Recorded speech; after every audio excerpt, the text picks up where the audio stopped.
from my room. I grew up here in Baltimore. I grew up on 910 Andover Road. Andover Road was about 3 blocks from Baltimore Memorial Stadium, which for me will always be the stadium. That's the stadium. That's where the Colts played. That's where the Orioles played.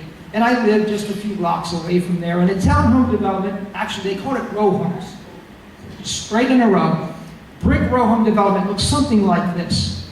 But for those of you that have lived in a Baltimore City row home, you know the social aspects of that. In the springtime, when it was time to put up the awnings, everybody had those green awnings, the neighbors would come out and they'd all help each other. It was a wonderful community event. And as an 8-year-old child, one of the things that I loved to do was to go up to my room and stare out over the back alley. Now this is a front street scene here, which is fairly narrow. Baltimore streets are narrow. The back alleys are even more narrow. If you can get one car down, you're doing pretty good. And so people generally didn't traffic in the alleyway. So you had a lot of kids playing, and you had neighbors talking across. There were usually hedges that separated the yards, or maybe a picket fence. So people would talk across the fence. Now my parents have always been very sociable people. The house was always filled with people, bringing sauerbraten. Just kidding. But it was always filled with people. They were always out talking. And one of the things I like to do was sit in my room and stare out over the yard and listen. Now, of course, today, you call that eavesdropping. It's not an appropriate thing to do, but I used to enjoy doing it when I was a kid. So I would listen. This one particular evening, it was a summer evening. The sun was setting. People were talking in the backyard. I was listening to what they were saying, eavesdropping into their conversations. And I could hear conversation going on behind me that I assumed was in the living room downstairs. I hadn't noticed how dark it actually got in my room because I'd been sitting there since maybe 7 o'clock. It was the summer, it was toward 8, 9 o'clock, the sun was setting. From behind me, I heard a voice. And the voice said one simple word, David. Just like that. My name, David. I distinctly heard someone call me. I was startled because I thought my parents are downstairs. I turned around and looked into the darkness. I was even more startled because there was nobody behind me. So I ran down the stairs, I ran out of the house. There was a babysitter sitting on the front step. The house was empty. Whatever conversation, ambient noise they call it, I was hearing behind me didn't actually exist. There was no one in the house.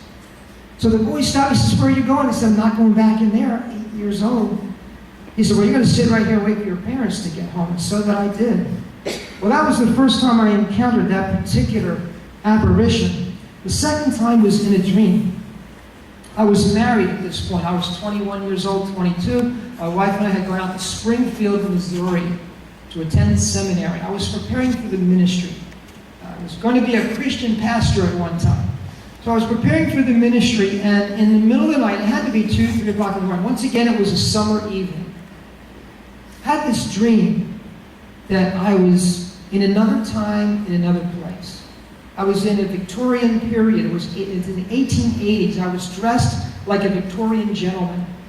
And I was sitting next to a beautiful young lady. Now, I was married. I was just married and very much in love with my wife. But this person in the dream looked nothing like my wife. She was nothing like her in personality. But for some reason, I felt I had known her forever. She was very attractive. She was wearing a Victorian gown. She had a hat on with a veil over her face. She had lace gloves on. And she reached over in the dream and she took hold of my hand and she said, David. It's the same voice that I heard when I was 8 years old. I woke up. I didn't wake up with a sense of fear. I woke up with a sense of longing because now I knew who this person was. I called her Annie. I don't know why. She didn't identify herself in the dream, but I knew her. Her name was Annie. A few years later, anybody recognize that? Yeah. It's Ellicott City. Ellicott City.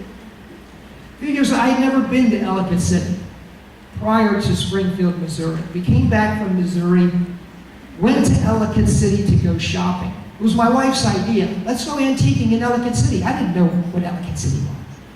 So we're antique shopping in Ellicott City. I'm walking down, my wife and her friend are a little further up, and I'm kind of window shopping. You know the way guys do. So I'm dragging my feet, they're walking along, and I hear from behind me, David. Same voice. Same voice. It was right behind. The hair on the back of my neck stood up. I turned around, I looked across the street, and in one of those windows, I thought I saw a Victorian woman pass. I was going to cross the street and come to her, but a car was coming. I stopped, and when the car passed, I looked up, and she was gone.